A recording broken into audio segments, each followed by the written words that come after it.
So now we're going to talk about the electrical and the mechanical events that occur during a single cardiac cycle. And then we're going to talk about successive cardiac cycles. Now, as I said earlier, the cardiac cycle is essentially one heartbeat. And now what we just talked about, were all of the electrical events of the cardiac cycle that's captured by the electrocardiogram. And in this slide, what you can see is that the electrocardiogram is laid out at the very top of the slide. So this chart that we're going to go through is a common tool that's used to teach about the both the mechanical, which means the physical events that are happening in the heart, and the electrical events that are happening in the heart during a cardiac cycle. And as you can see, what we have is the electrocardiogram is at the top, and then on the bottom, okay, or the rest of the slide, we have different lines to represent different things. We have the purple line, which is representing the pressure in the aorta, the red line, which represents the pressure in the left ventricle, the green line is the pressure in the left atria, the blue line is the volume of blood in the left ventricle, and the light blue line at the very bottom represents the occurrence of heart sounds. So what we're looking at, and what is also happening is all of these measures, okay, and changes in these measures are synchronized in time. So whatever is happening in the electrocardiogram, there is something happening at the same time in terms of aortic pressure, left ventricular pressure, left atrial pressure, left ventricular volume, and the heart sound. So everything is synchronized in time. And as you can see, we also have time divvied up into these different segments, okay? Into these different segments and different phases. And then at the very top, we have the largest sort of division of time, which includes ventricular systole, or contraction of the ventricles, and ventricular diastole, or the resting phase of the ventricles. Okay. So we're going to walk through this one step at a time and talk about each of these different events. Okay. There is a version of this chart in the Sherwood textbook that has a lot of numbers attached to these different events. I've simply have covered it up so that what we're looking at is a little less busy and we don't get distracted by all of these different labels. Okay. And we're going to talk about we're going to talk about the cardiac cycle step by step. Okay. And what basically, one thing to keep in mind is that basically what we're looking at are all of the events of the cardiac cycle as experienced by the left side of the heart, because we're only looking at the left ventricular pressure, left atrial pressure, left ventricular volume, and the aortic pressure. Right? So this is all from the perspective of the left side of the heart. But keep in mind that all of this is happening on the right side of the heart. It's just happening at a lower range of pressure. So the pressures that we're looking at here range from 0 to 120. Okay? In the right side of the heart, if we were looking at right atrial pressure, right ventricular pressure, and then pulmonary artery pressure, what we would be looking at is the same events, but on a much smaller scale, maybe 0 to 20 or 30 or 40. Okay, so step one. Let's cover everything up except for what we're looking at. So the first event that starts a cardiac cycle is the firing of the SA node. Okay? So that SA node fires an action potential, okay? And the first representation of that is the P wave in the electrocardiogram, because the SA node fires and it causes depolarization of both atria. Okay? And that triggers a P wave. So that's the first event of the cardiac cycle. Let's look at what's going on before and then during that P wave. Okay. So first of all, aortic pressure. Okay, the pressure in the aorta is sitting up here at around 80 millimeters of mercury. Okay. So that's one thing. And then all the way down here, we have left atrial pressure and left ventricular pressure, the green line and the red line. So if you look at the period of time before the SA node fires, what we see is that the green line is sitting above the red line. The left atrial pressure is higher than the left ventricular pressure. This is before any electrical activity is happening. Which means if you go over here to this first drawing of the heart, atrial pressure is greater than ventricular pressure. And because that's true, okay, blood is moving in from these veins, both the pulmonary veins and the systemic veins, and blood is moving into the atria and then into the ventricles. Okay? And these AV valves are open.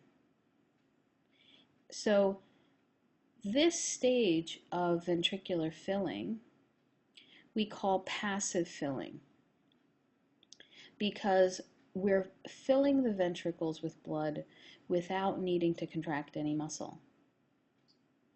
Okay? This is happening in between cardiac cycles. So this is actually happening throughout diastole. So if we look down here at ventricular volume, what we see is that it's increasing. Okay? It's increasing. And that's because the heart is filling. So then the P wave strikes. Okay?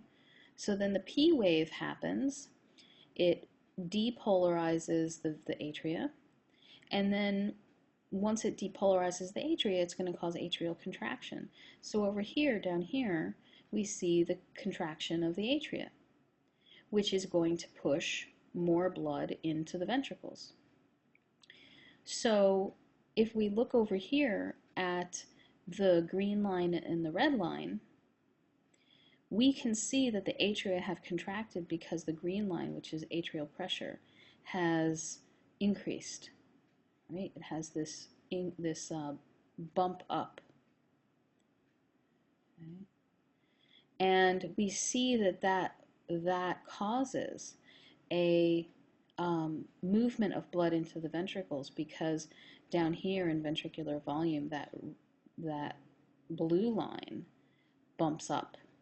Okay? So we get a little bolus, a little kick of blood into the ventricles as a result of atrial contraction. So now, going back up to the electrocardiogram, now we're in the PR interval, right? This is the time in between the firing of a P wave and the QRS interval. And this, if you recall, was equal to the AV nodal delay. So let's look at what happens once the QRS complex fires. So you get the QRS complex happens once that AV node fires and it passes the action potential onto the bundles of His and the Purkinje system, okay, and it causes the depolarization of the ventricles. Right? The QRS complex is the depolarization of the ventricles. Depolarizing the ventricles quickly leads to contraction of the ventricles. Okay? Now, once these ventricles begin to contract, okay, once these ventricles begin to contract, what you notice down here, looking at the red and green lines, the red line, as soon as you get about midway through the QRS complex and the ventricles begin to contract, that red line goes above the green line. Okay? And there's an arrow pointing at that point.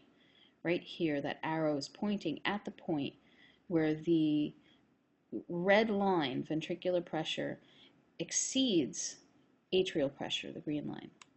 And over here in the heart, what that means is the pressure down here in the ventricles is higher than the pressure in the atria. When that happens, those AV valves shut. Okay? And they both shut at the same time. Now, when those AV valves shut, if we jump down here, we see that there's a first heart sound. Okay? The closure of both AV valves, right, as soon as those ventricles begin to contract, leads to it causes that first heart sound.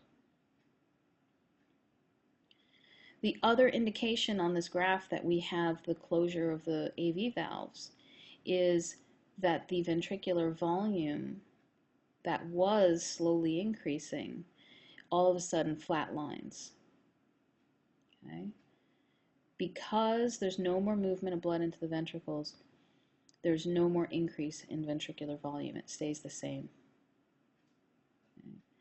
And the volume that is in the ventricles at the end of diastole, the beginning of ventricular contraction, we call that volume end diastolic volume. This is a very important volume.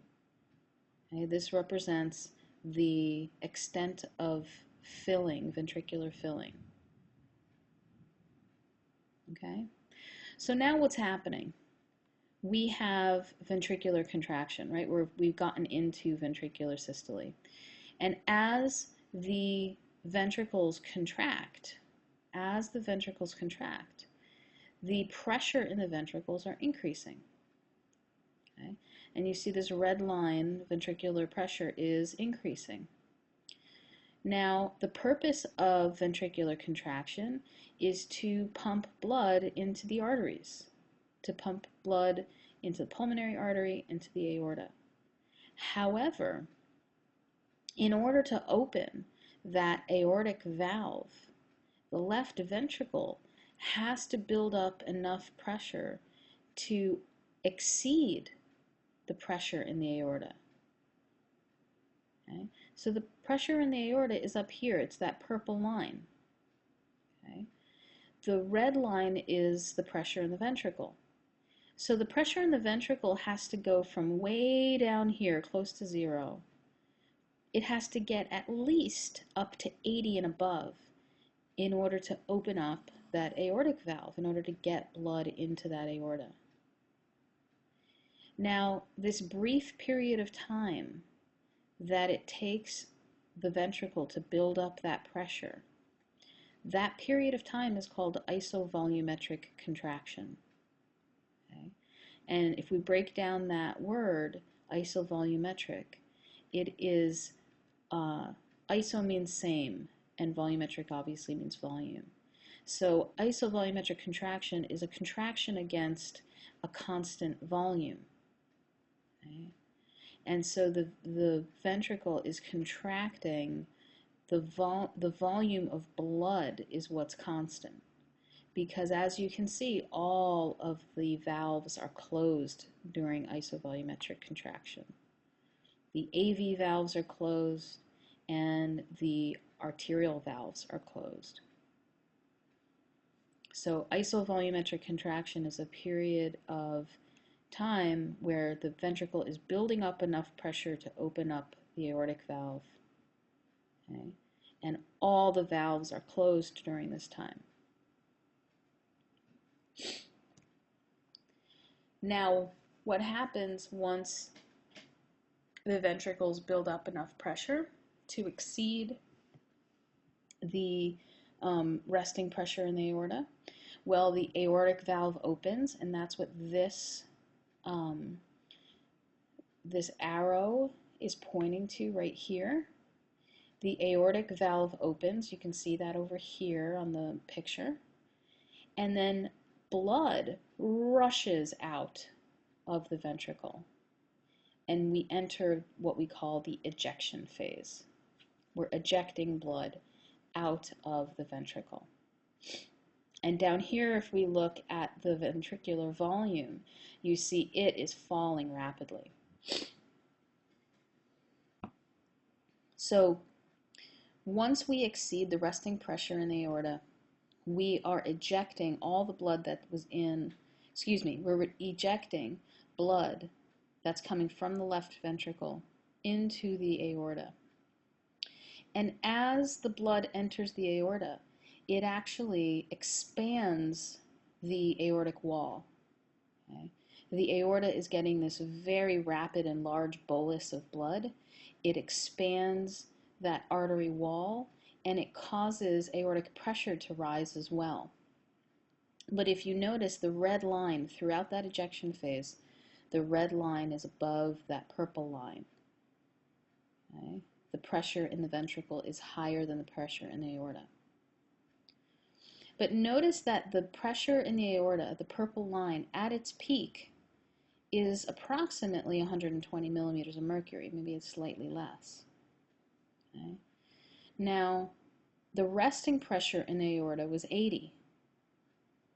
So the aortic pressure is varying from a resting pressure of 80 to a peak pressure of about 120 during ejection.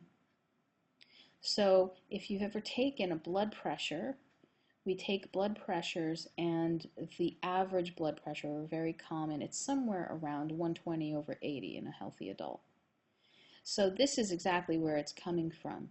The diastolic arterial blood pressure of 80 represents the resting pressure in the arterial system, and the aorta is the origin of the arterial system. And 120 represents the peak systolic pressure, the pressure during ventricular systole that's actually caused by ventricular ejection. Okay. So down here, ventricular volume has plummeted, right? Ventricular volume falls because all that blood is going from the ventricle into the aorta. Okay. Eventually, this ejection phase is going to end. All right? The ejection phase is going to end. It's going to end when the ventricles stop contracting, when systole ends.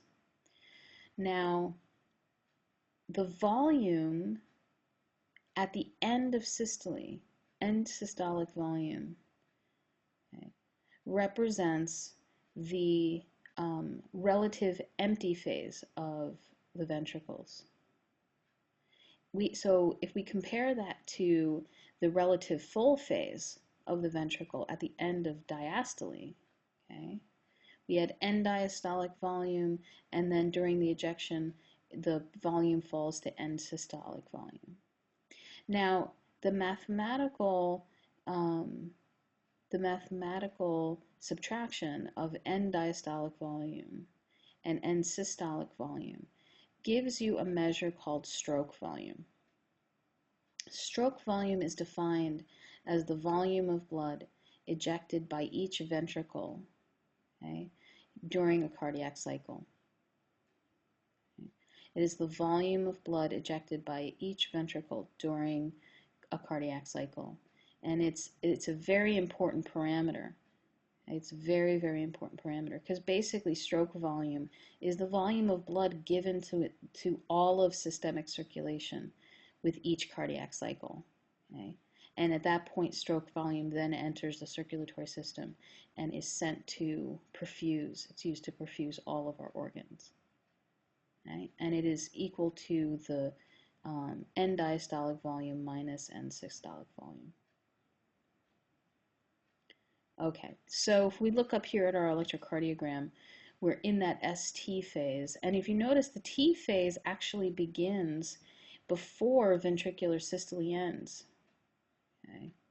So portions of our ventricle are actually starting to repolarize, because that's what the T wave is the repolarization of the ventricle.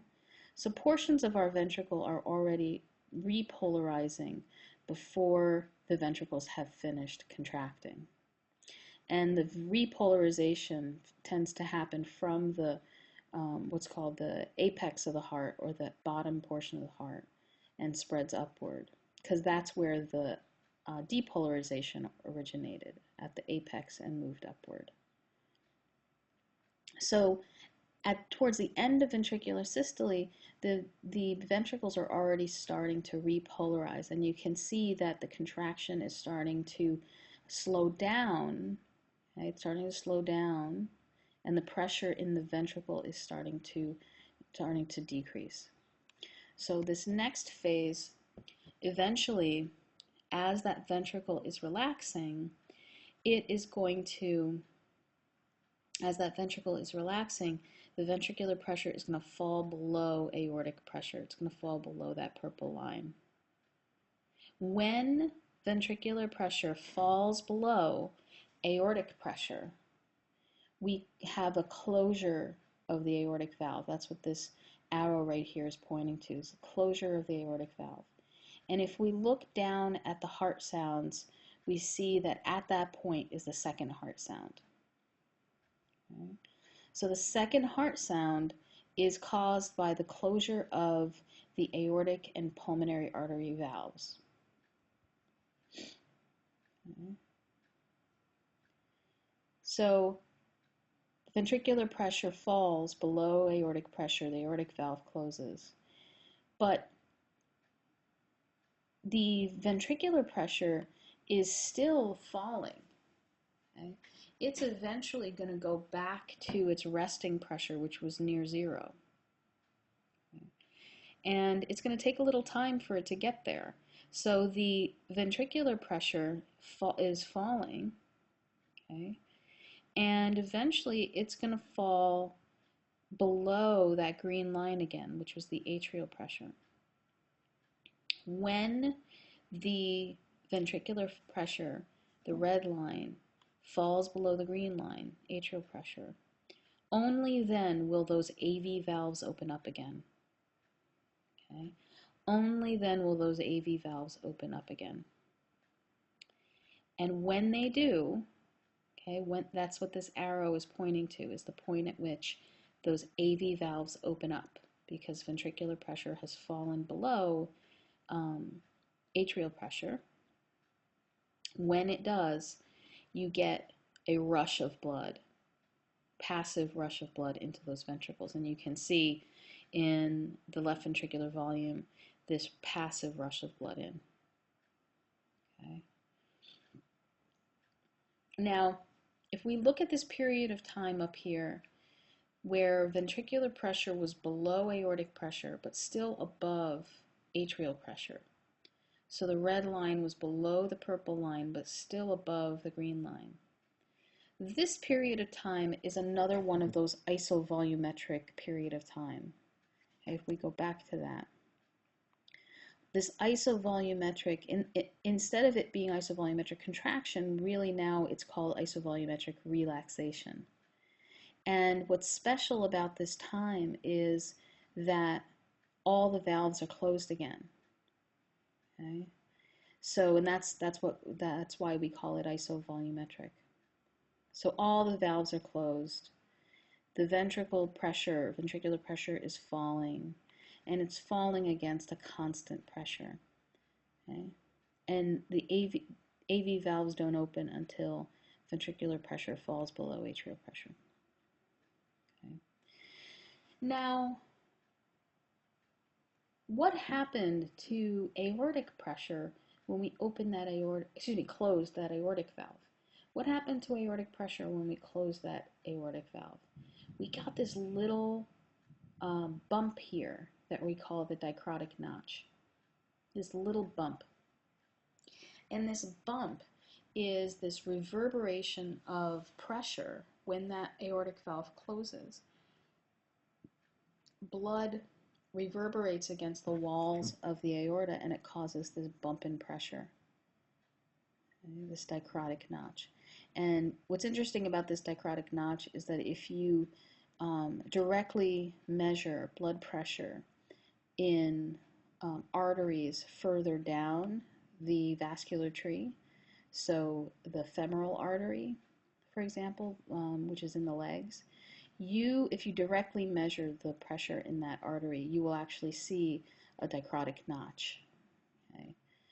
So this reverberation and pressure is actually carried through all the very large arteries.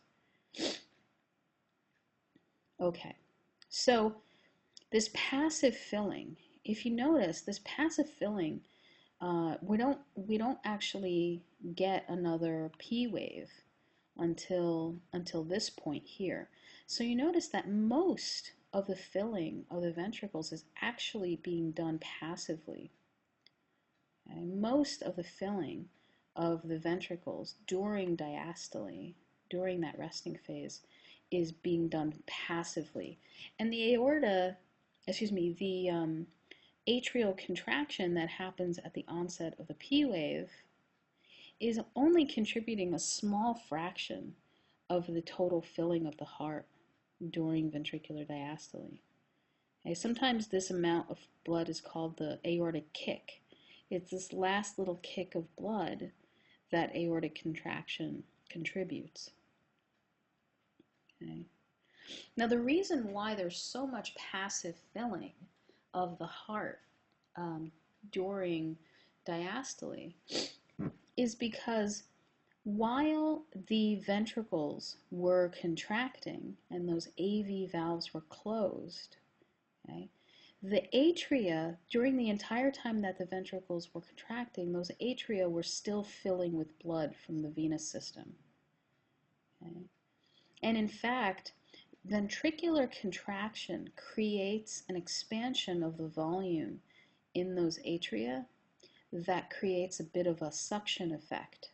It's called cardiac suction, that draws blood into the atria while the ventricles are contracting. And you can actually see that cardiac suction if we look during the peak of the ejection phase. Okay? If we look down at what's happening in the atria, that green line, you notice that the green line sort of dips down a bit at the peak of the ejection phase. Okay? It represents a bit of a sucking pressure created by ventricular contraction that draws blood into the atria. So while the ventricles are emptying, those atria are filling. So that as soon as the AV valve opens, there's lots of blood in that atria, and you get this very rapid filling of the ventricles. Okay? And then that atrial kick, the P wave followed by atrial contraction and the atrial kick, triggers another cardiac cycle. Okay? You get a little rise in ventricular volume as a result of atrial pressure, and then the action potential spreads to the AV valve and depolarizes the ventricles again. The ventricles start to contract. You get the closure of those AV valves as ventricular pressure exceeds atrial over here. You get that first heart sound when the AV valves shut. Okay. And then ventricular pressure rises as the ventricular muscle is contracting. Okay. But all the valves stay closed during that isovolumetric contraction until ventricular pressure exceeds aortic pressure and the aortic valve opens. Okay. And then you get, again, this ejection phase, ventricular volume plummets. And eventually, with the onset of the T wave, repolarization and relaxation of the ventricular muscle brings it back down. Okay. So I highly recommend that you work through these slides, this cardiac cycle, and you walk through step by step by step and really spend some time understanding what's going on in the heart at these different phases. Okay. And the quiz, there's a few questions to help you work with this cardiac cycle graph to help you master it. Measuring cardiac performance, since the purpose of the heart is to act as a pump and to pump blood out of the ventricles, okay, the primary measure of cardiac performance is cardiac output. Okay? And cardiac output is the volume of blood ejected by each ventricle per minute of time. Absolutely. Cardiac output is the volume of blood ejected by each ventricle per minute of time. Okay? So how much blood, every minute, how much blood is each ventricle pumping out? And so you're going to have right-sided cardiac output and left-sided cardiac output, and they're going to equal each other. So we only really talk about cardiac output, because we assume that they are equal on both sides. Okay?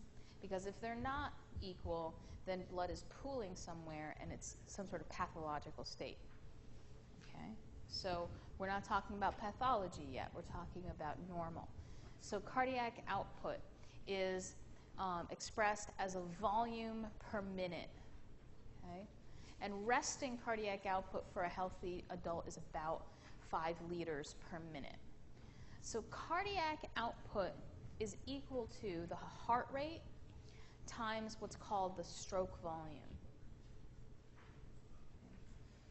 And the heart rate, we know, are the number of beats per minute, how many times your heart, how many cardiac cycles per minute you are experiencing. And the stroke volume is the volume of blood ejected by each ventricle with each beat. Okay? So stroke volume is the volume of blood ejected by each ventricle with each beat. So you multiply beats per minute, heart rate, times volume per beat, you get volume per minute. And that's cardiac output. Okay? 5 liters per minute. Do you know how much roughly you have, how much total blood volume you have roughly? About 5, right? So, you know that expression, that person's got heart, right? The heart's got heart. Every single minute, it is pushing out your whole blood volume, okay, from each ventricle. So and that's at rest, right? That's its resting function. And it does that from the minute you're born to the minute you die. Okay? So pretty amazing. So resting heart rate, resting cardiac output is about 5 liters. The level of your cardiac output, okay, your cardiac output is very much going to determine how much your body can actually do in terms of performance. So assuming normal respiratory function, meaning that the blood that's getting to the lungs and getting back to the heart is getting oxygenated, okay? Assuming normal respiratory function, the amount of blood that perfuses all of your organs and tissues, okay, is determined by cardiac output. Okay? So the amount of blood ejected by your heart per minute is another way of saying the amount of blood given to your body per minute. And your body gets this one big bolus of blood, and it then starts to distribute cardiac output depending on what these different organs need. So the brain gets a particular percentage of cardiac output, the kidneys get a particular percentage of cardiac output, okay? Your GI tract, your skeletal muscle, and so forth. Okay? And if you're talking about being able to engage in any kind of physical activity, your level of physical performance is going to be determined by how much blood your heart can deliver to your skeletal muscle. So cardiac output is very much an important measure of the potential for physical activity and physical performance. So in order to maintain you at rest, your heart pumps out about 5 liters per minute.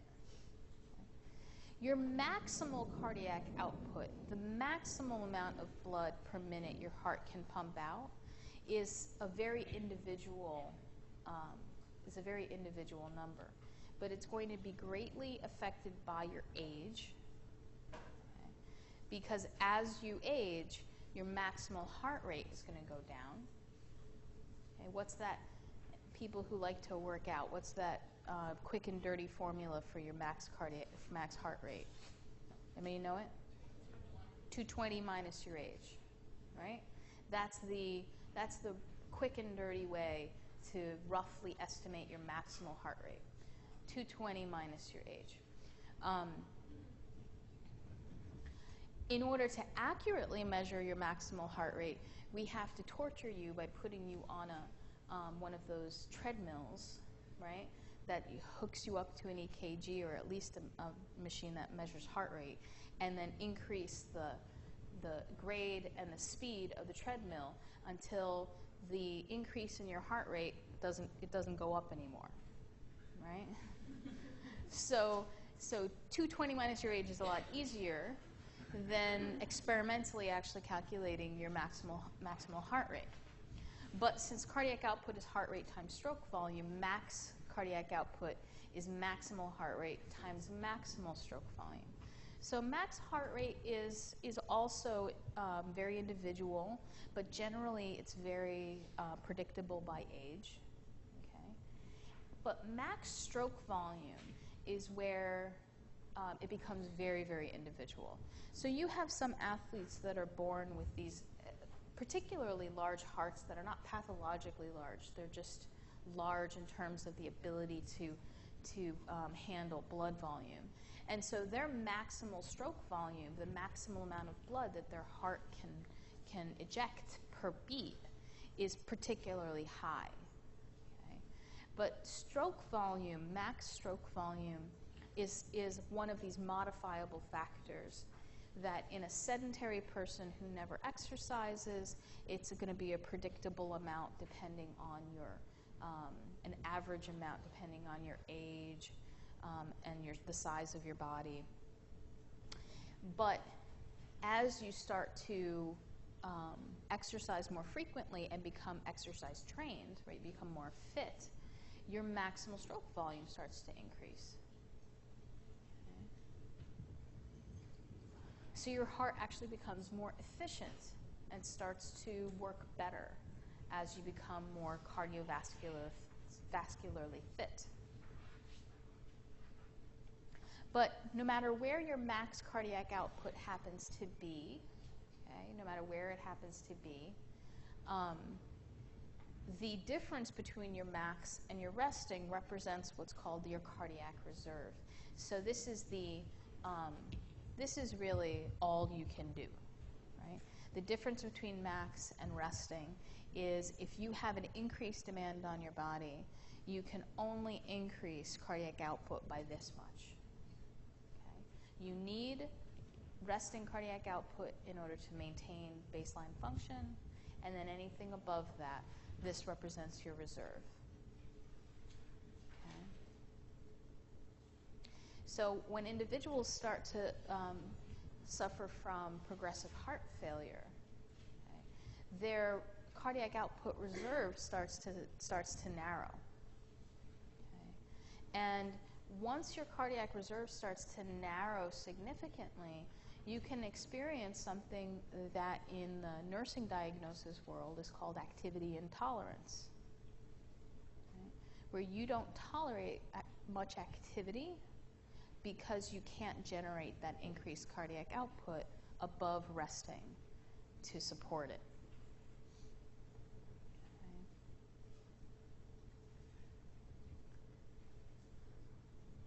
So cardiac output, it is a very, very fundamental measure of cardiac performance. And cardiac output is also under control by the body. You can increase and decrease cardiac output, your body can, by specifically controlling heart rate and stroke volume. So how does your body control heart rate and stroke volume? The control of heart rate is very straightforward. Okay. As you will learn in the pre-recorded lectures, the heart rate is actually set by an area of the heart called the SA node, or the sinoatrial node, where you have a cell type called autorhythmic cells. These autorhythmic cells, they have the unique property of being spontaneously active. They fire action potentials spontaneously at a particular firing frequency. Okay. And they fire those action potentials without the need of any external stimulation. Okay. So these autorhythmic cells can be found in the SA node. They can also be found in the AV node, right, which is around the center of the heart. And then autorhythmic cells can also be found in that wall that separates the right and left heart. These branches that are drawn in blue are called the left and right bundles of His, H-I-S. And this wall that separates the right and left ventricle is called the intraventricular septum. And the bundles of His are also connected to fibers that penetrate the ventricular muscle called the Purkinje fibers. Yeah. Those also have autorhythmic cells? Yes. So these are the three areas that we have autorhythmic cells: in the SA node, the AV node, and the bundles of His.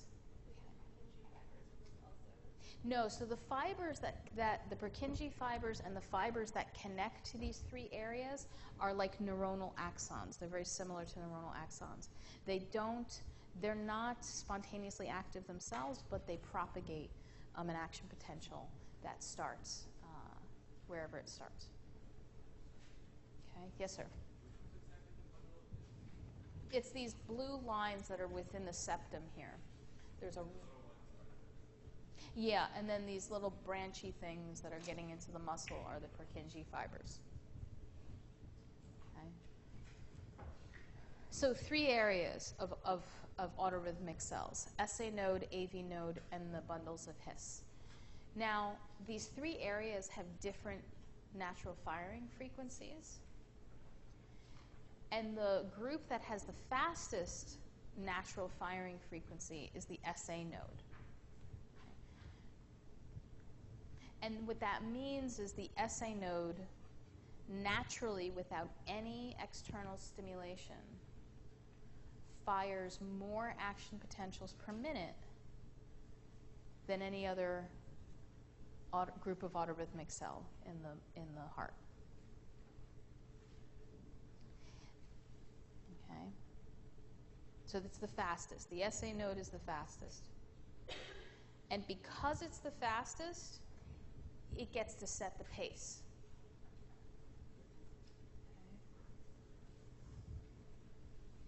So because the SA node is the fastest, has the fastest firing frequency, it sets the overall pace of heart rate. Okay. So when we're talking about the body wanting to control heart rate, wanting to increase it or decrease it, what we're really going to be talking about is what kind of inhibition or stimulation are we going to apply to primarily this SA node. Okay. So affecting heart rate is going to be one of these autonomic functions. Okay. So changing heart rate or affecting heart rate is an autonomic function. And which branch of the autonomic nervous system would you guess increases heart rate? Sympathetic. And which one decreases it? Parasympathetic. That's right. So the parasympathetic input to the heart is through vagal inputs, so it's through the vagus nerves. Now, the vagus nerves, we actually have two vagus nerves that run on the right and left side of our body. Now, both left and right vagus nerves will actually innervate the SA node and the AV node. However, there is more innervation to the SA node from the right vagus nerve and more innervation to the AV node from the left vagus nerve. Okay. So increased stimulation, vagal stimulation to the SA node, okay, means a release of acetylcholine, right, onto that SA node, and a lowering of the firing rate. Okay, so vagal stimulation to the SA node reduces firing rate, which results in a lowering of heart rate. Okay. Reducing firing rate, right? Production of action potentials, which means reducing heart rate.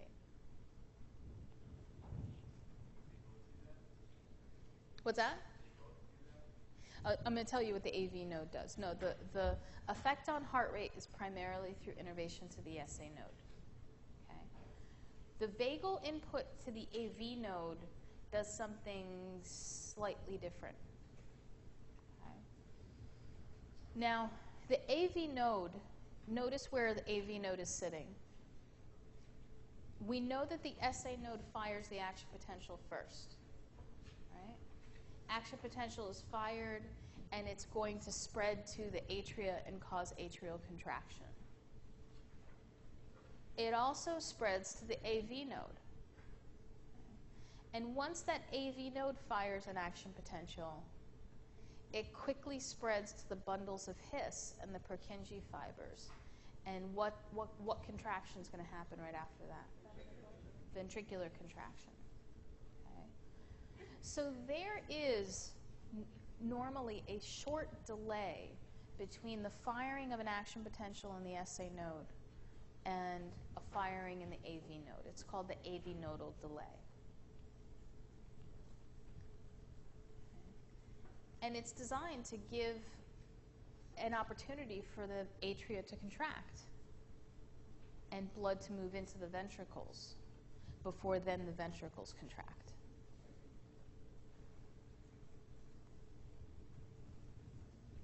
Okay, so I'll say that one more time. There is normally, it's not a huge delay, we're talking like 10 milliseconds, a short delay between the firing of an action potential in the SA node and the spread of that action potential to the AV node. Okay. And that AV nodal delay, the purpose of that is to give a little bit of time for the atria to contract and move blood into the ventricles before the ventricles then also contract. Okay. So the AV nodal delay helps maximize ventricular filling. Yes, sir? It tends to, the delay tends to be an AV node property. Yeah. So the AV nodal delay helps maximize ventricular filling of blood. Okay. So under parasympathetic influence, right, under vagal stimulation, what we have is a slowing of the firing rate in the SA node, and it actually tends to also slightly prolong AV nodal delay. So vagal stimulation to the AV node tends to prolong slightly AV nodal delay. Okay? So the net effect of both of those things is a slowing down of heart rate, okay, but a little bit more time to get this maximal filling of the ventricles.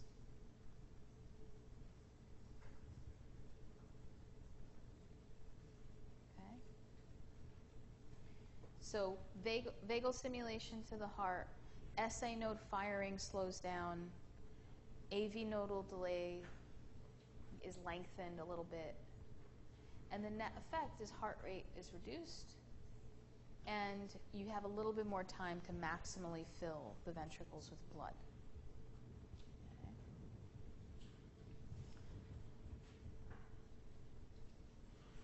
Sympathetic stimulation to the heart is through sympathetic nerves, right? Sympathetic postganglionic nerves that innervate the heart. And they also target the SA node and the AV node. And they have the opposite effect of vagal stimulation. It tends to slightly increase SA nodal firing rate, it tends to slightly decrease AV nodal delay. The decrease in AV nodal delay under normal circumstances does not reduce ventricular filling. It's not a significant reduction in AV nodal delay. If, however, heart rate were to get into sort of extreme tachycardia, where your heart rate is getting very, very high, okay, you can start to affect ventricular filling. Okay. And so even though heart rates are going up and up and up, it's having a negative effect on stroke volume, and so cardiac output is actually going down. Okay, but that happens at very, very high rates of heart rate.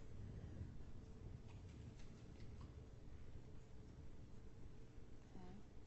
So control of heart rate is fairly straightforward.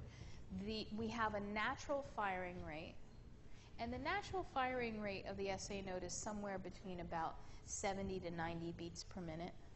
Right? That's the natural firing rate. So if it's 70 to 90 beats per minute, that's the natural firing rate of the heart. If you right now took your heart rate and you found it to be 62 beats per minute, okay, that immediately tells you that which part of the autonomic nervous system is active right now. Parasympathetic nervous system. Because in order to have heart rates below the natural firing rate, that requires vagal stimulation. Yes? Are there individual differences with the normal firing rate for the SA node? Yes, but the range is going to be somewhere between 70 to 90. Yeah. Yes, even for an athlete. But we know that athletes have what kind of basal heart rates, generally speaking? Usually much lower, sometimes in the 50s, sometimes in the 40s, depending on how elitely conditioned they are. So if the natural firing rate isn't different, then what must be different between my resting heart rate and Serena Williams' resting heart rate? Right? She has a higher what tone at rest? Vagal tone at rest. Okay? So her parasympathetic tone to her heart is higher at rest. And generally speaking, that's what fitness training actually does. That's what exercise training does. It allows you to do the same amount of physical activity, like rest, at a lower activation in terms of heart rate, in terms of really all parameters. Okay. So, bless you. By lowering resting heart rate, she has sort of a farther distance in terms of once she starts to exercise. And I'm explaining this really poorly. So if you go from sedentary to starting to exercise, and you go from sedentary to starting to exercise, and you start, your basal heart rate is, let's say, 70. Okay? And then you get on the treadmill, and you put the treadmill to 0 grade, right? No incline, and you just push it up to like 2.0 in terms of speed. And your heart rate goes from 70 to 80 to 90. And it sort of plateaus at 90. So in order for me to perform this level of physical fitness, going from 0 to 2.0, my heart rate had to go from 70 to 80. So let's say I do that every day for a few weeks, okay? And let's say I'm not really working that hard so that my baseline heart rate's not changing. My resting heart rate's the same. Not too long, with not too many repetitions, I should be able to go from that 0 to 2.0 with maybe only an increase in heart rate of 5 beats per minute, right? You can do more at a lower stimulation. That's really what physical conditioning allows you to do. That exercise represents a stress on my body, and with repeated exposure to that stress and enough rest in between, my body adapts so that I can meet that challenge with a lower degree of overall stress on my body. Okay. So you lower your resting heart rate so that it takes less of a heart rate to maintain your body when you're not exercising, and therefore you have a larger reserve, right? That cardiac output reserve has increased. Does that make sense? Yes, sir. Stroke volume is definitely part of that as well. Yeah. You're going to lower your resting heart rate, and the stroke volume that you need, yeah, your stroke volume is expanding and your resting heart rate is reduced. Yeah. And that expansion of stroke volume is part of the adaptation. Yes, sir. Yes, ma'am.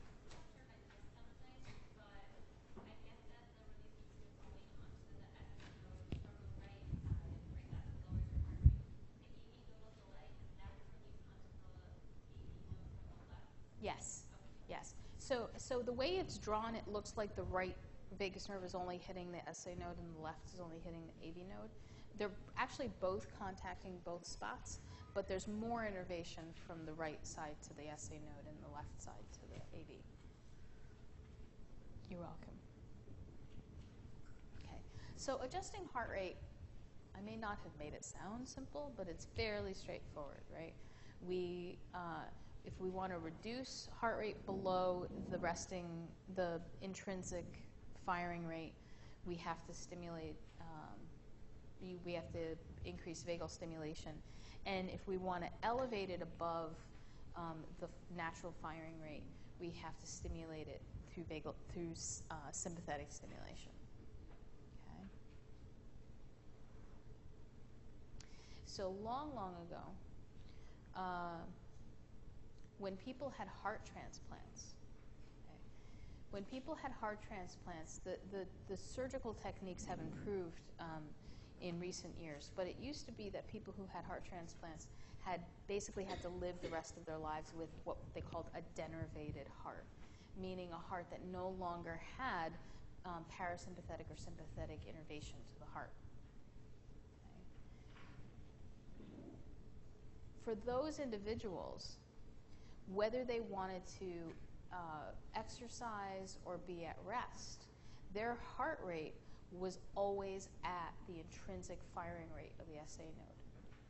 Because in the removal of the heart from one person and putting it into the other person, they were severing the connection between the parasympathetic and the sympathetic nervous system and the heart. Okay. So the heart actually itself does not need any external stimulation to be able to beat and work. We actually only need external input in order to adjust things above or below the natural firing rate. Okay, so stroke volume, a little bit bigger story with stroke volume. Stroke volume is the volume of blood ejected with every heartbeat. So with each cardiac cycle, the ventricles of the heart fill with blood, and then the ventricles contract, and you get this ejection of blood. Okay. The trick with that, however, can everybody hear me okay? I feel like the mic is not working. The trick with that, however, is that the heart doesn't actually completely empty with every heartbeat. Okay? So the volume of the ventricles doesn't vacillate between 0 and full with each heartbeat. It vacillates between some sort of what we call end systolic volume, meaning the volume left in the heart after ejection, and what we call end diastolic volume, which is the volume of blood left in the heart at the end of the resting period. Okay? So the heart ejects blood, and in a healthy person, the fraction of blood that's ejected, the fraction of total blood in the ventricle that's ejected, is somewhere between about 50 to 60% or above. Okay? So that parameter is called ejection fraction. But the fraction of blood, fraction of total volume that's ejected with each heart rate in a healthy person is 55+%. Okay? So between 50 or 60%, maybe even higher. Okay? Which means that with every heartbeat, the heart fills and ejects about half or a little bit more of that volume with every heartbeat. Okay? And the actual volume of blood that's ejected is defined as stroke volume. So stroke volume is really a property that results from the degree of what we call contractility of the heart. With what kind of force is the heart contracting? Okay. The harder the heart contracts, the more blood it can eject. Okay. So the greater the contractility, the more blood that can be ejected. So controlling stroke volume is really done by two major mechanisms, what's called the intrinsic control and the extrinsic control of stroke volume. Extrinsic control of stroke volume is fairly straightforward. It has to do with sympathetic stimulation to the heart that directly creates a stronger contraction, a stronger muscle contraction. Okay. So the extrinsic control of stroke volume involves sympathetic stimulation to the cardiac muscle, which is going to directly create a stronger muscle contraction.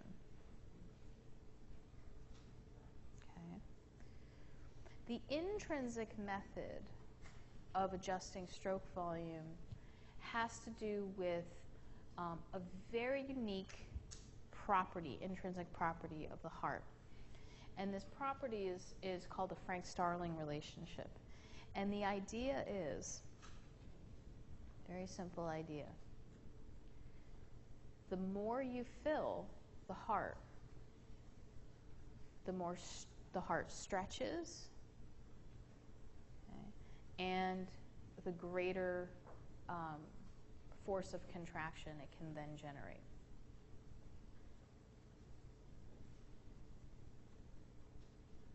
Okay. So if you deliver more blood to the heart and it fills to a greater extent, cardiac muscle gets stretched, and when cardiac muscle stretches, it actually can generate a greater force. So this, yeah, the Frank-Starling relationship, yeah, or the Frank-Starling property of the heart. Okay, because Frank Starling really likes his name, and he discovered this or demonstrated it. So the idea is that all muscle, has what's called a length-tension relationship, okay? Meaning that as you change the length of a muscle, you change the potential force it can generate.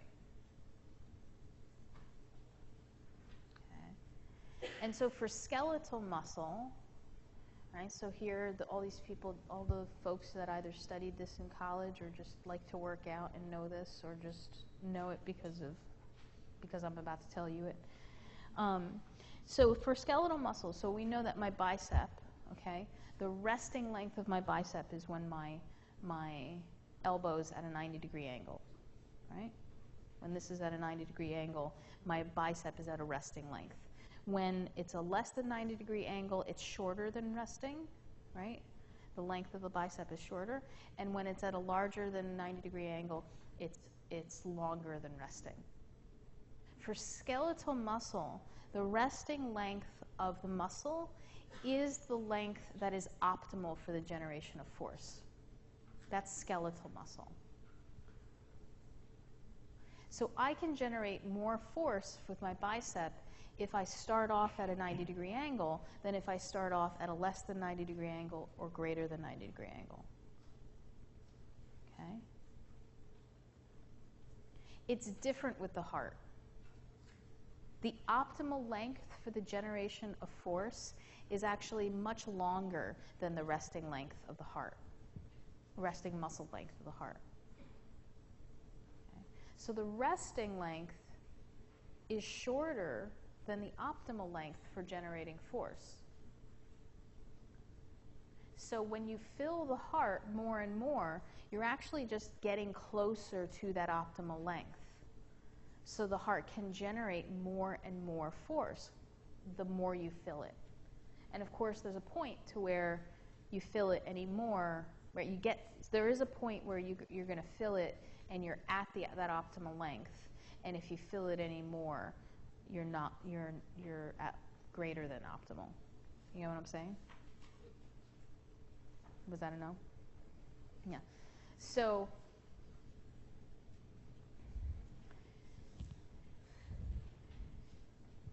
the optimal length for the generation of force in the heart is longer than the resting length of the heart.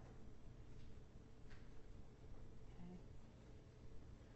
So when we deliver more blood to the heart and filling of the ventricles increases, the ventricles stretch and it gets closer to that optimal length. It can generate more and more force. Okay. But if you imagine that you continue to deliver more and more blood to the heart, you're going to reach a point, right, a stretch and length on the ventricle where you're at optimal length, right? And so what's going to happen if you continue to stretch that heart, you continue to deliver more and more blood? Force is going to do what? It's going to decrease because you're going to get beyond optimal. But under normal physiological conditions, we actually don't come close to getting to optimal length. Okay? Increasing blood return to the heart just helps to get closer and closer to optimal, and so you can generate more and more force. Okay? So this Frank-Starling relationship, the Frank-Starling law of the heart, is specifically describes the relationship between the filling of the heart, the filling of the ventricles, and the stroke volume. Okay? The contractility and therefore stroke volume. So if you return more blood to the heart through the venous system, and that blood fills the ventricles, and the volume of blood at the end of that resting phase, just before contraction, is called end-diastolic volume. The volume at the end of diastole, just before the next contraction. As end diastolic volume increases, the force of contraction increases, and therefore stroke volume increases. Okay, so that's this Frank-Starling relationship. So this green line illustrates the relationship between the filling of the heart, or end diastolic volume, and stroke volume. That as you increase end diastolic volume and filling of the heart contracts with greater and greater force and produces a higher and higher stroke volume. Yes, ma'am? When the heart is at maximal and maximal amount of blood and That length? everything, Yeah. and then it goes one step further to not optimal, is that damaging, or is it just like, oops, too much, and then the heart goes back to it? It can be damaging if the so usually when that happens, it's the condition is all about extreme hypervolemia, right, which causes what we call dilated cardiomyopathy. So if the hypervolemia, meaning the expansion of blood volume, isn't relieved, it can cause lasting problems to the heart. But if it's relieved, if it's treated and relieved, it's not a problem. Yes, ma'am. I feel that the abuse is consistent person to person and with age it doesn't really vary, but is the relationship between stretch and force of contraction, does that vary person to person and change over period? Yeah. Heart rate is slightly different from person to person, and it does change with age, right? Like maximal heart rate does change with age, and it is slightly individual. And like the pace setter things, that Oh, the natural firing rate. the amount of contraction, stretch, variability. The length tension relationship.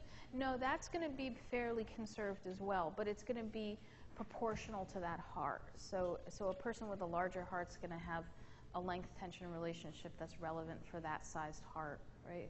And someone with a smaller heart or children, the length tension relationship is proportional to that heart, but it's fairly predictable. Yeah. Yes, Ben. Is the heart always beating or trying to beat with at the optimal stretch? Or is that like if you're exercising to get up to this optimal stretch, but if you're just kind of hanging out, like right now we're not all stretching to the optimal stretch? Under normal circumstances, under resting conditions, you get nowhere near optimal amount of stretch. And when you exercise, you do end up actually increasing the venous return of blood to the heart, right? Which does create a greater amount of stretch, which is going to get closer, but you're still not going to generally reach it. So is optimal really, we should be saying maximum? Yeah. Until maximum stretch instead of like... No, maximum stretch is not accurate. Optimum for the generation of force. That's the length tension relationship. But maximum is beyond optimum, generally speaking, if that makes sense. Yeah. But it's not optimum in the sense that it's not the target. It's not where we're trying to go. Yeah. Okay. So the green line illustrates the relationship, this Frank-Starling relationship between filling of the heart and diastolic volume and the force of contraction, which results in increased stroke volume. Okay. Now, so that is the intrinsic mechanism for adjusting stroke volume. That if we fill the heart to a greater extent, we can generate a greater amount of force and eject more blood out of the heart. And then the external mechanism I told you was through the direct innervation to the cardiac muscle by the sympathetic nerves. Okay? So sympathetic nerves, in addition to innervating the SA node and the AV node and adjusting heart rate, they also directly innervate the ventricular muscle. Okay? And when you have enhanced sympathetic stimulation to the ventricular muscle, it directly causes a greater generation of force. Okay? And for those of you that remember any amount of muscle physiology, you might recall that the generation of force is all about the number of actin-myosin cross bridges you form, right? The cross bridges between those intracellular proteins. For those of you who don't remember it, forget I even said it. But basically, for the same amount of energy, of ATP, sympathetic stimulation creates a greater number of those cross bridges so that you can generate more force. So it's a direct increase in contractility.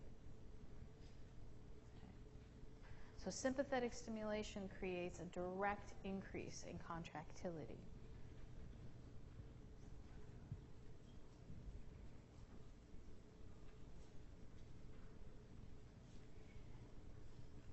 Which is going to produce greater stroke volume. So we've got these two mechanisms, intrinsic and extrinsic. The intrinsic mechanism,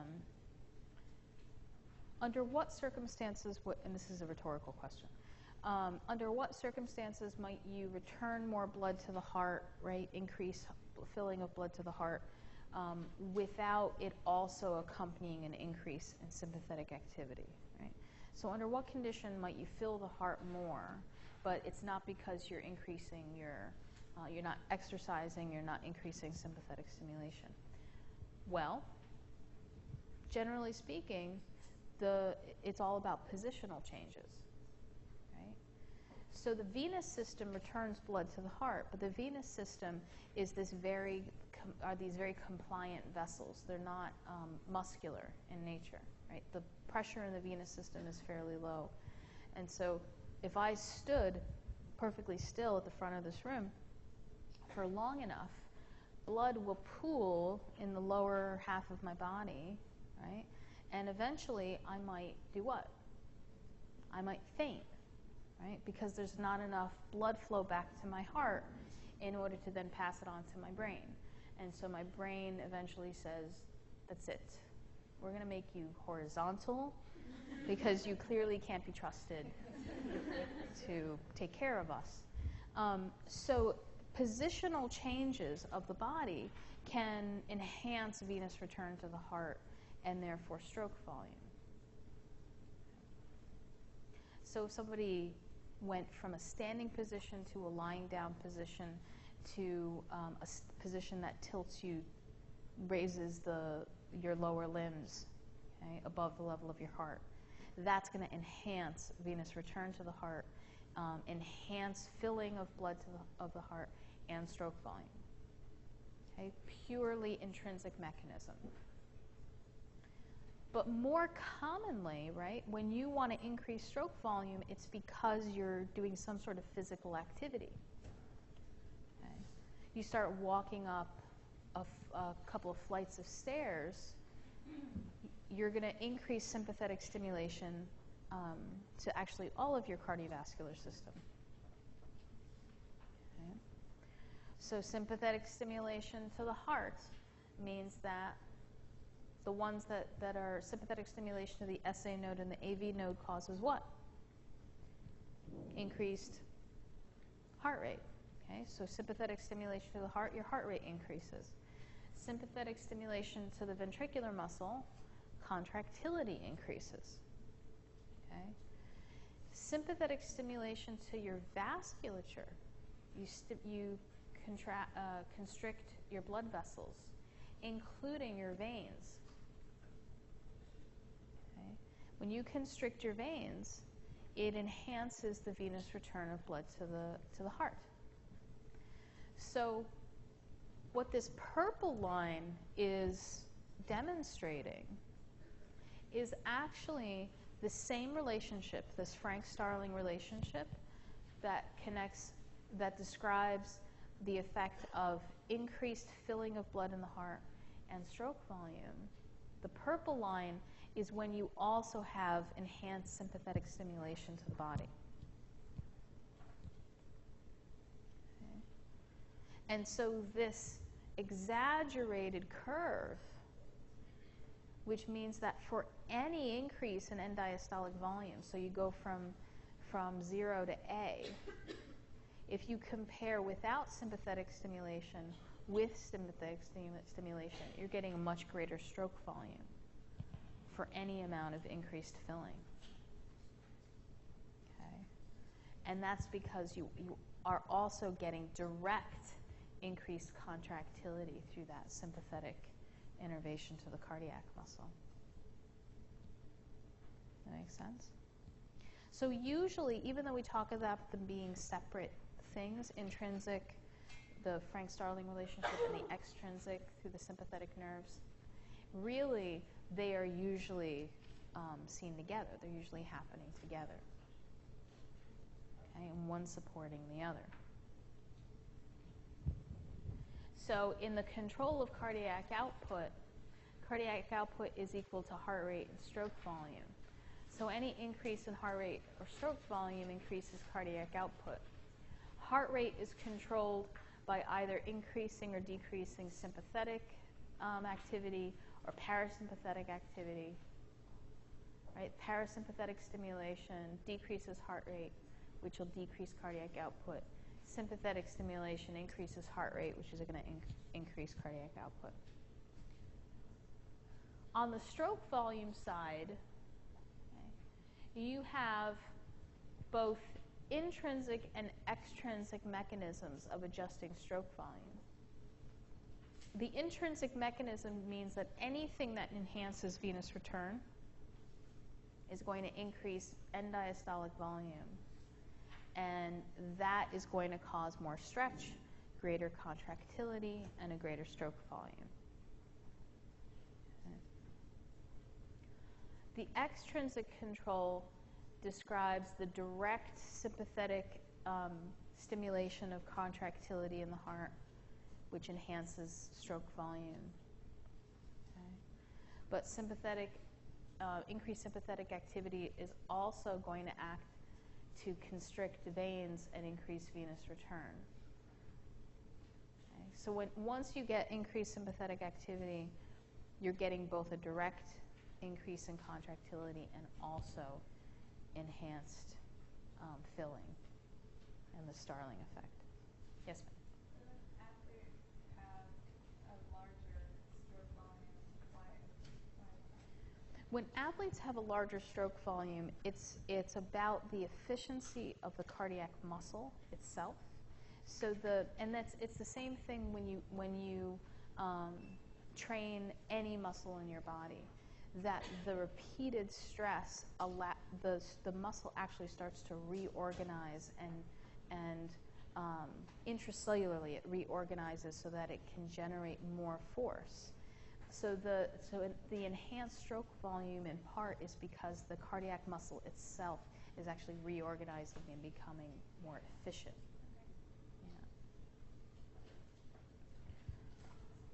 Yeah. Okay.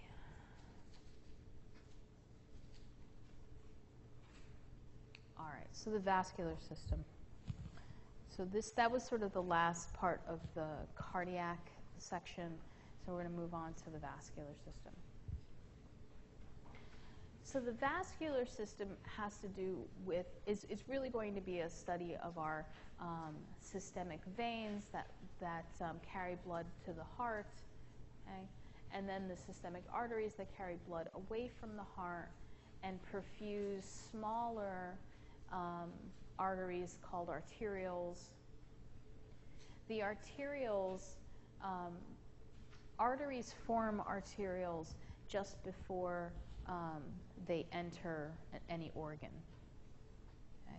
So the arteries, really one of the purpose of the arteries is to be a fast channel of blood flow between the heart and organs. And just before entering the organs, They branch many times and form what we call arterioles. Arterioles then deliver blood to systemic capillaries. It's at systemic capillaries where we see all the exchange between the tissue and the blood.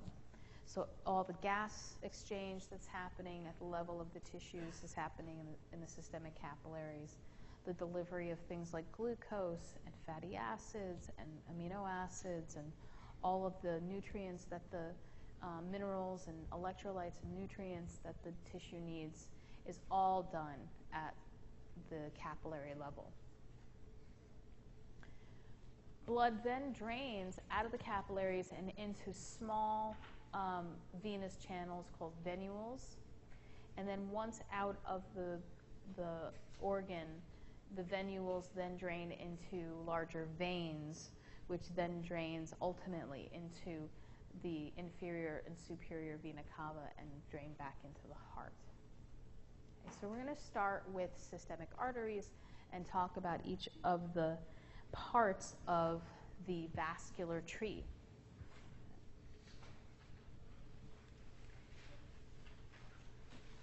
The general principle that governs the flow of blood through the vasculature is the basic flow equation, and that's our flow dynamics.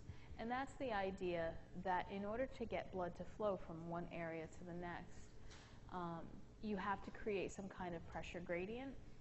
So the pressure must go down across the vessel in order to promote blood to move in that direction. And the flow rate, the flow of blood across the vessel is going to be equal to the change in pressure, so the degree of the extent of the gradient, and also it's inversely proportional to the resistance to flow. Okay.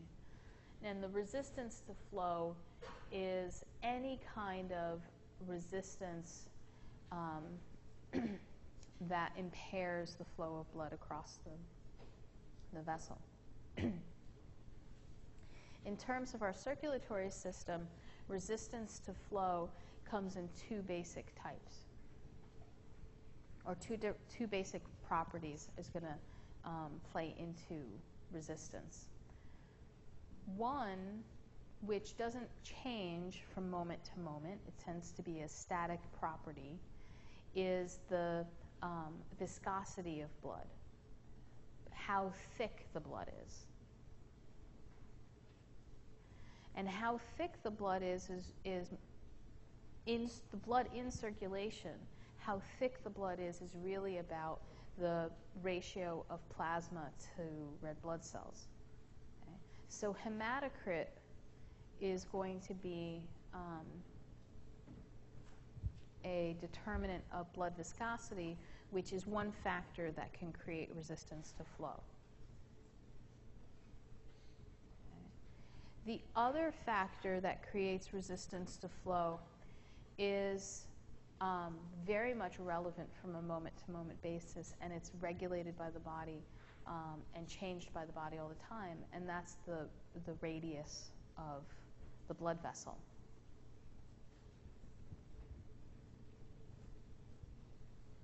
So the radius of the blood vessel and the viscosity of the blood are two factors that are going to determine resistance to flow. Now, a change in radius creates a dramatic change in the resistance to flow and a dramatic change in the flow rate.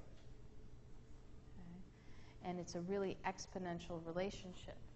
So if you have two vessels, vessel 1 and vessel 2, and vessel 2 has a radius that is double than vessel 1. Okay? So vessel 2 is twice as large as vessel 1. Okay? Vessel 2 is going to have a flow rate 16 times higher than vessel 1. Okay? So the relationship between the two, radius and resistance or flow, is an exponential relationship. Okay? So it's a very big change for any small changes in radius. And so, of course, our body our body exploits this, it employs this, so that we create vasoconstriction when we want to limit flow to an area. Right? We vasoconstrict, reduce the radius, reduce flow to an area. And we vasodilate vessels when we want to increase flow to an area. So this changing radius of a vessel is a strategy for changing flow that is happening all the time. And it's under, this changing radius of the vessel is a strategy that's under both local control and also extrinsic control throughout our body.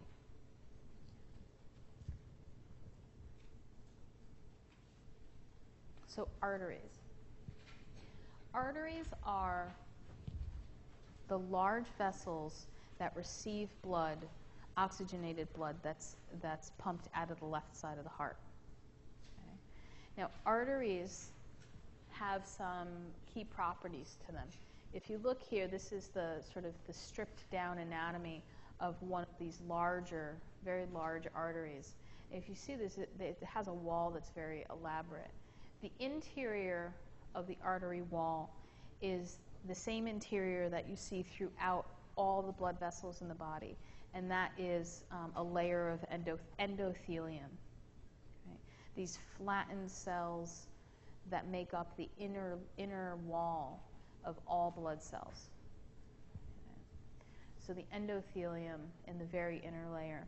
And then we have a little connective tissue, and then we have multiple layers of smooth muscle. Okay? Multiple layers of smooth muscle. And in between these layers of smooth muscle, it looks like a green netting, right? In between these layers, that's innervation. Those are nerves, primarily sympathetic nerves. Okay? There's no parasympathetic nerves innervating smooth muscle of any blood vessel. Okay? There's no parasympathetic nerves innervating smooth muscle of any blood vessel. Okay? So that's nervous innervation and some thicker connective tissue on the outside. And you notice that there's so many cells involved in just the wall of the arteries that even the artery wall has its own perfusion, right? We've got tiny little arteries and arterioles that are perfusing cells in the artery wall, and it's getting drained by tiny little veins and venules. Okay. There are two basic duties of the arteries. Number one, it provides a very fast transport of blood from the heart to organs and then ultimately to tissues. Okay? They're very large diameter vessels. They carry blood at high pressures, and so it creates very fast transport of blood from the heart to organs and tissues. The second job of the arteries is to store the pressure to store pressure generated by the heart and provide a driving force for blood flow when the heart is at rest.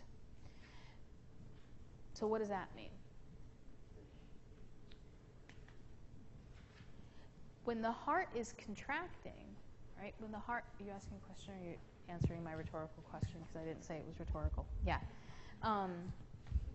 When the heart is contracting, it generates a lot of force and it ejects blood into the arterial system. So the left side of the heart contracts, the left ventricle contracts, ejects blood into the aortic arch and the aorta.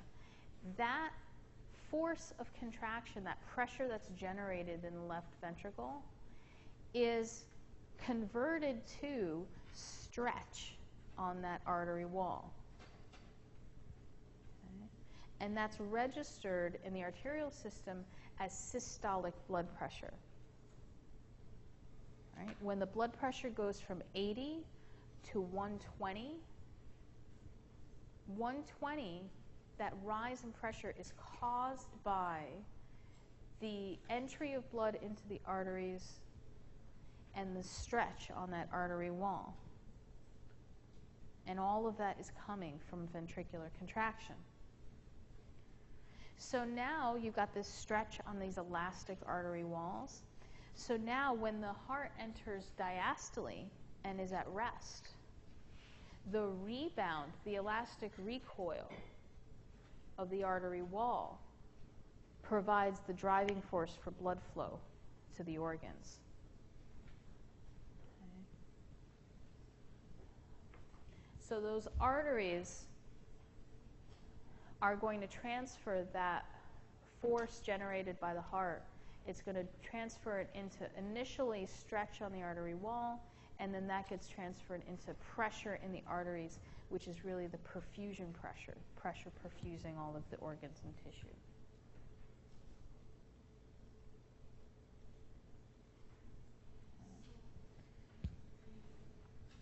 Blood pressure rising is from the recoil or from the artery stretching? From the artery stretching. So no, because it's not stretching with the same volume inside. That would drop the pressure, right? You have this huge bolus of blood that enters the blood vessels and it stretches the blood vessel wall. That's what causes the rise in pressure, right? So, or the rise in volume is in the vessels is what's causing the change in pressure. So you have this arterial blood pressure that we are familiar with, that we measure in terms of a systolic pressure and a diastolic pressure. Okay? And the blood pressure that we're measuring is actually, when we measure a blood pressure in the clinical setting, what we're actually doing is what we call a non-invasive blood pressure measurement. Right? It's non-invasive because we don't have to cut the skin open, we don't have to open up the artery. An invasive pressure measurement is actually opening up an artery and placing a pressure transducer into the artery so that we can directly measure the pressure in that artery. And that's an invasive blood pressure measurement, and that's done sometimes, right? But clinically, we don't want to always do that because puncturing arteries are really a sketchy thing. You don't want your run-of-the-mill person puncturing your arteries. So a non-invasive blood pressure measurement is actually, right, we slap on a blood pressure cuff and we start squeezing somebody's arm. And we're actually doing is estimating brachial artery pressure, right, the pressure in the brachial artery. We're estimating brachial artery pressure as a way of estimating general arterial blood pressure, okay, the blood pressure across the entire arterial tree. And the pressure that we are measuring, we're actually measuring the change in pressure, because pressure is always changing in the brachial artery and all of our arteries, because it's always vacillating between systole and diastole. And the systolic blood pressure is the rise in blood pressure that's caused by the contraction of the heart, contraction of the ventricles of the heart, and the movement of blood into the arterial system. And then diastolic pressure is when blood then moves into the organs and the heart's at rest. That's the baseline pressure. Okay, so the resting pressure in the arteries is the diastolic pressure. So we usually get, when we do invasive blood pressure measurements, the blood pressure measurements look like this. Okay? So it rises and it falls. And we even see this little blip in pressure at the beginning of that falling phase. And that blip in pressure is, as you'll learn about in the recorded lecture, is called a dicrotic notch, right? Dicrotic notch. And that's actually caused by the closure of the aortic and pulmonic valves. What's that? No. Yep. That's actually S2. No. Dicrotic notch in the closure of the aortic and the pulmonary artery valves is S2. Yeah. Okay. So, but you're only going to see that with an invasive blood pressure measurement. So you're going to see a vacillation of pressure from a diastolic resting pressure to a peak systolic pressure, okay? And then back and forth and back and forth. Once you know the systolic and diastolic pressure, you can calculate what we call mean arterial pressure. And that is the average pressure, the average blood pressure at any time, right, in the arteries. And it's not sort of your run-of-the-mill, add things together, divide by 2 measurement of the mean, okay? Because we don't spend equal times in systole and diastole. So in order to calculate mean arterial pressure, we're actually going to take diastolic pressure and add 1/3 of pulse pressure to that. And pulse pressure is just the difference between systolic and diastolic. So you subtract 80 from 120, multiply that by 1/3 and add that to diastolic pressure, and that gives you your mean arterial pressure. And the mean arterial pressure is important. It's important because that represents your perfusion pressure during all time, right? During all times, whether the heart is in diastole or systole, mean arterial pressure is driving perfusion of tissue. Okay. Notice that it's not changing. So that is sort of the baseline perfusion pressure, driving perfusion, no matter what point in the cardiac cycle the body's in. Okay. So you can get these sort of erratic changes in systolic or diastolic pressures, right? So anybody here who's worked in an ICU, you're always concerned about these erratic changes in somebody's systolic or diastolic pressures. But what's most important is their mean arterial pressure. If they have an adequate mean arterial pressure, then you know they're perfusing their tissues. Okay? So mean arterial pressure is very important. So when we take a blood pressure, right, when we're taking a blood pressure, we're putting a blood pressure cuff on somebody's bicep, right? And in this blood pressure cuff, we've got this air bladder, right? We have this air bladder that, using this little bulb, we can inflate the air bladder and actually apply a pressure to the outside of the arm, right?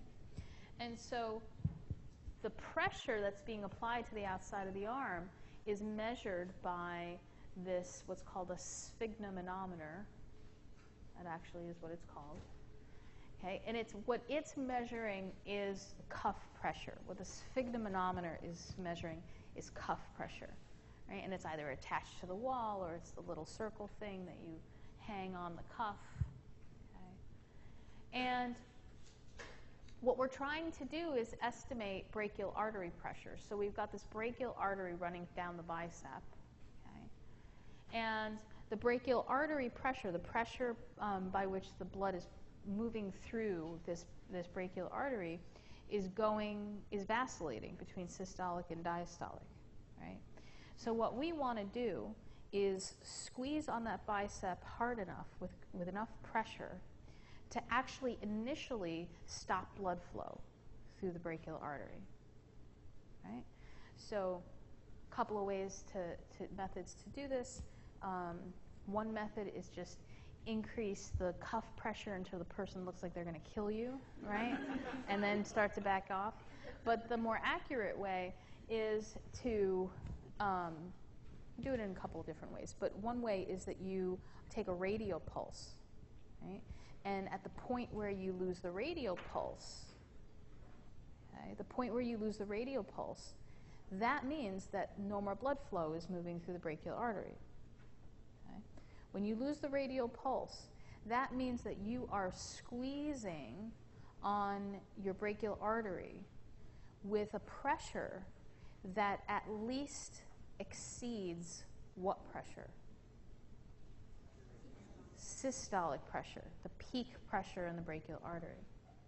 You're not going to cut off blood flow until you're squeezing harder than the blood is squeezing through that blood vessel. Right? So when you first lose usually general rules, you lose the radial pulse and then you add another 20 millimeters of mercury or so, okay, to get a little bit above that level. So you know you're above systolic pressure when you lose the pulse. You get a little bit further above, and then what do? You start to back off on the pressure, and you let the cuff pressure fall. And so the idea is you're going to slowly allow blood flow to come back into the artery. And you have a stethoscope at the antecubital area because that's the area where the brachial artery comes closest to the surface of the skin, right, in that region. So that when you have your stethoscope against that area, when blood flow first starts to come back, it's going to come back with a lot of force, and it's going to tap against your stethoscope, right? And you're going to start to hear these sounds that we call, I can never say this, Korsakoff sounds? That's how I'm saying it, Korsakoff sounds. So this green line is cuff pressure. The red line is brachial artery pressure. So you're going from here when the cuff is very loose, and you're pumping up the cuff, adding more air, increasing pressure. And then at number 1, at this point, right, is where you're going to lose your radial pulse because cuff pressure is above systolic blood pressure in the brachial artery. So now, as you start to back off on the pressure, at some point, cuff pressure is going to fall just below systolic blood pressure. At that point, you're going to get this squeezing of blood through that brachial artery, and it's going to tap against your stethoscope. And that's where you're going to hear your first sound. And that sound is your estimation of that person's systolic blood pressure. Okay? And then as you back off, you're going to hear a series of taps, and you're going to hear a tap against your stethoscope every time blood pressure exceeds cuff pressure. Okay? But they're going to start to get more and more muffled. Right? They're going to start to decrease in sound as your cuff pressure gets closer and closer to the resting pressure in the vessel, until finally you no longer hear a sound. And when you no longer hear a sound, you know that this is represented by 5 here. Your cuff pressure is below diastolic pressure, and blood flow through the brachial artery is no longer forceful, so it's not generating a sound.